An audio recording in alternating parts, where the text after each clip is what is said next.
I think you have an incredibly compelling sacred story. I mean, just reading through your story, talking about opposites, part of your story that you talk about is dealing with bulimia and then ovarian cancer, having given a 3% chance to live, going on to racing bicycles. Can you share a little bit of your sacred story with us, the challenges of kind of part of your journey that's brought you to who you are today? Sure. One of the things, and you mentioned the ovarian cancer, and that has played a big part in my life. It happened at 21, that it was kind of by a fluke that they even diagnosed it, that there was something to even check. And they ended up needing to do surgery to check it out. And they got in there and then found, this cancerous cyst. And so in the dealing with the treatment of that and thinking that, only 3% chance to live, I was kind of young and just had that energy about me that I still felt immortal. And it's like, this isn't going to happen.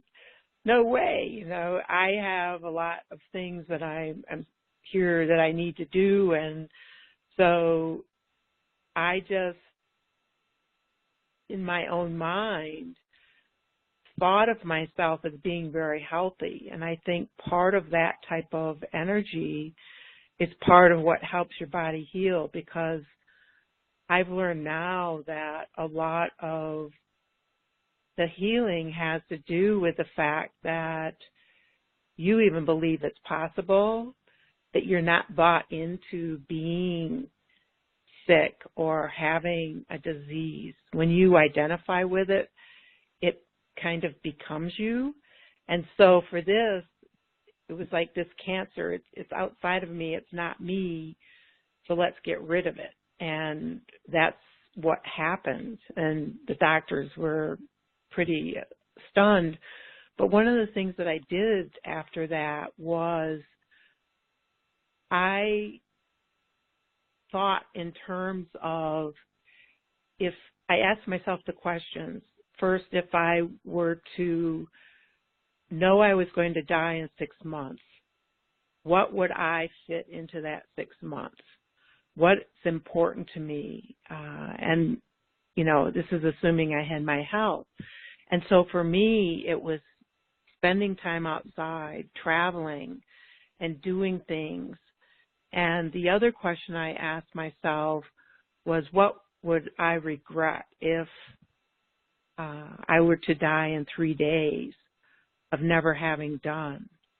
And by asking myself those questions over the many years since then and checking in on that and then adding those things into my life, I've had no regrets at any stage of my life of having missed out, because a lot of people actually postpone doing things that to them I'll wait till I retire, and they're very tied into the work hard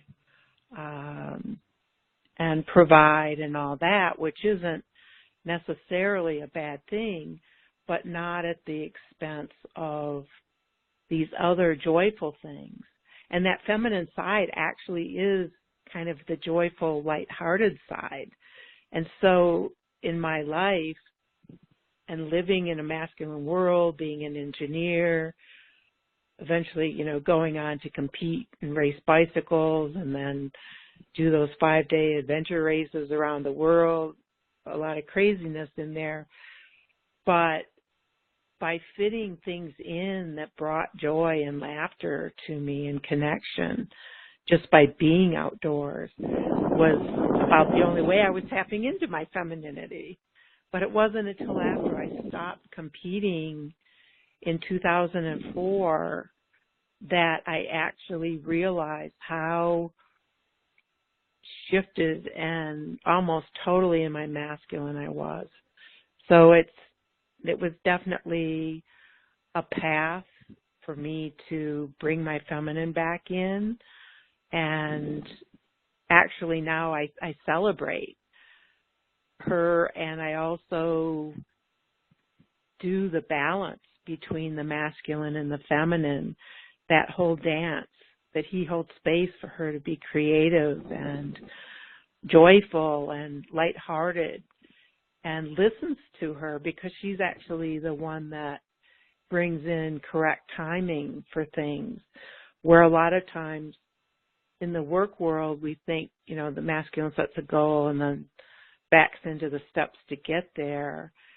It's actually the feminine timing that really is the correct timing for things. And the masculine, if you're all in your masculine, you're not taking that into account.